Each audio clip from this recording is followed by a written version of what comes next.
నేను ఇప్పుడు దర్శనం అనే ఆధ్యాత్మిక పత్రికను నిర్వహిస్తున్నా. 20వ సంవత్సరం, 19 ఏళ్ళు పూర్తయింది. మీరు ఎదుర్కొన్న ఒడిదుడుకులు? నేను పాత్రికేయుడిగా పనిచేశా.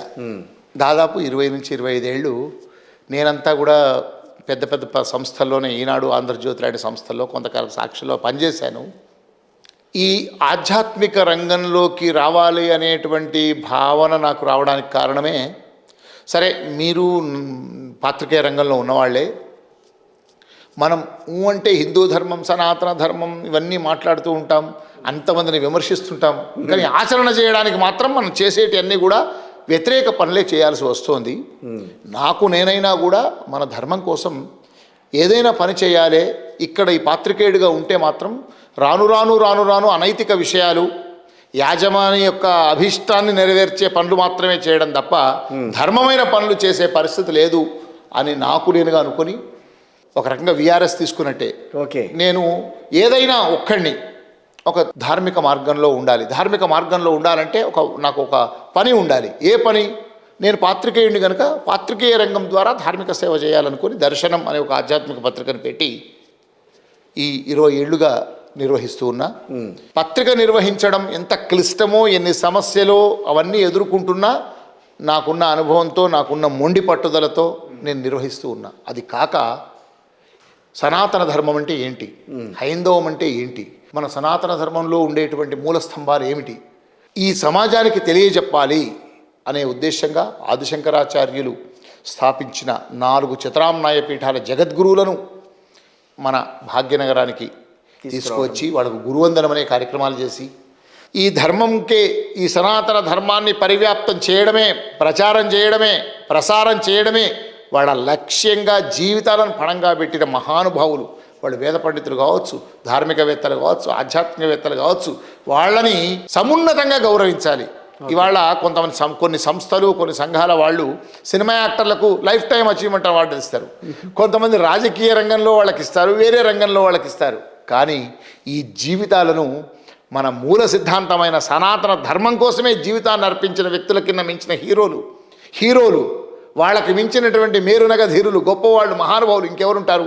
వీళ్లను గౌరవించాలి, వీళ్లే అసలైన హీరోలు అని చెప్పి వాళ్లకు గురు సత్కారం అనే కార్యక్రమం, మన స్వామీజీలు, జగద్గురువులకు గురు వందనం అనే కార్యక్రమం చేస్తూ 20 ఏళ్లుగా ప్రతి ఒక్కరిని సార్వజనిక సభలో ప్రజలందరి సమక్షంలో వాళ్లకు పల్లకీలో ఊరేగించి, స్వర్ణ కంకణం తొడిగి, పాదపూజ చేసి, పుష్పాభిషేకం చేసి, జీవన సాఫల్యం చేసి, వీరు మన గురువులు, వీళ్ళు మన ధర్మానికి ప్రతినిధులు అని చేస్తూ వీలైనంత వరకు నేను చేసుకుంటూ వస్తున్నాను. చాలా సవాళ్ళు ఎదుర్కొంటాం. ఇందులో ఉండేటువంటి కొన్ని వైరుధ్యాలు కానీ, ఇబ్బందులు కానీ, బెదిరింపులు కానీ చాలా వాటిలో ఉంటాయి. రాజకీయ పార్టీల నుంచా లేకపోతే అందరి నుంచి ఉంటాయి. ఇప్పుడు అక్బరుద్దీన్ ఓవైసీ మన మతం పట్ల 15 నిమిషాలు సమయం ఇస్తే చాలు హిందువులందరినీ మొత్తం నరికేస్తా అనే మాట అన్నప్పుడు మేమంతా ఉద్యమం చేశాం. అనేక విధాలుగా అటు పోలీసుల వైపు నుంచి, అటు వైపు నుంచి వచ్చాయి. ఒకడు వేదం బోడుప్పల్లో ఒక వేద పాఠశాల నిర్వహిస్తుంటే ఒక పండితుడు, వేదం మాకు కన్నా కఠోరంగా ఉంది, ఈ వేదం పాఠశాల ఇక్కడ ఉండొద్దు, ఇక్కడి నుంచి వేరే చోటుకి తీసుకెళ్ళండి అంటే మేమంతా ఉద్యమం చేశాం. అతను మా మీద SC/ST కేసులు పెట్టాడు. మోహన్ బాబు సినిమా తీసిన దేనికైనా రెడీ అనే సినిమాలో ప్రతి ఒక్కళ్ళు మనకు చండీ అమ్మవారన్నా, చండీ హోమాలన్నా, మన సనాతన సంప్రదాయంలో హోమాల్లో చండీ యాగం ముఖ్యం. చండీ హోమాలను, చండీ అమ్మవారిని, ఒక బ్రాహ్మణ స్త్రీని అవహేళన చేస్తూ, అవమానం చేస్తూ, ఒక బ్రాహ్మణ చేత మాంసం తినిపిస్తూ, ఇలాంటి దౌర్భాగ్యకరమైన పాత్రలు పెట్టి చేస్తున్నప్పుడు మేమంతా చేస్తే మన వేద పండితులందరినీ వాళ్ళను గూండాలతో కొట్టించిన పరిస్థితులు ఎదుర్కొన్నాం. మే మీద కేసులు ఎదుర్కొన్నాం.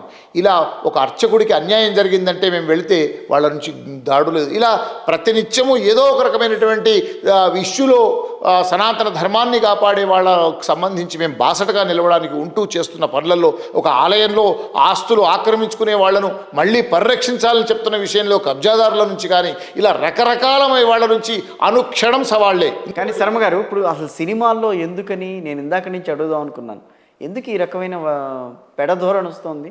ఒక బ్రాహ్మణ్ణి కించపరిచే విధంగానో, లేకపోతే ఒక పూజారిని కించపరిచే విధంగానో, లేకపోతే వాళ్ళ ఫ్యామిలీని కించపరిచే విధంగానో రకంగా తీసి నలుగురికి చూపించే ప్రయత్నం జరగటం ఏంటది? ఇవాళ మనము నిర్మోహమాటంగా చెప్పుకోవాల్సిన విషయం, సినిమా రంగం ఒక సామాజిక వర్గం చేతిలో ఉంది. ఆ సామాజిక వర్గం మేమే గొప్ప అనేటువంటి భావన అందరికీ లేకపోవచ్చు, కొంతమందిలో ఉంది. వాళ్ళు హిందువులేగా, మరి హిందువులే కానీ హిందువుల్లో మేమే గొప్ప వాళ్ళము అనేటువంటి భావన వాళ్ళల్లో, ఆ భావనను ఏదో ఒక రకంగా సినిమాల్లో చూపించి, కృష్ణుడిని భారతానికి సంబంధించిన సినిమాలు వచ్చినా, రామాయణానికి సినిమాలు వచ్చినా విలన్లను కూడా హీరోలుగా చూపించి పురాణాలను వక్రీకరించే దాకా వాళ్ళు వెళ్ళారు. అందులో ఎక్కడైనా బ్రాహ్మణునికి సంబంధించిన పాత్ర ఉంటే బ్రాహ్మణి కించపరచడం, బ్రాహ్మణి కన్నా వేరే వాళ్ళు, అలా పురాణాలకు సంబంధించిన పౌరాణిక సినిమాల్లో అలా మొదలైంది.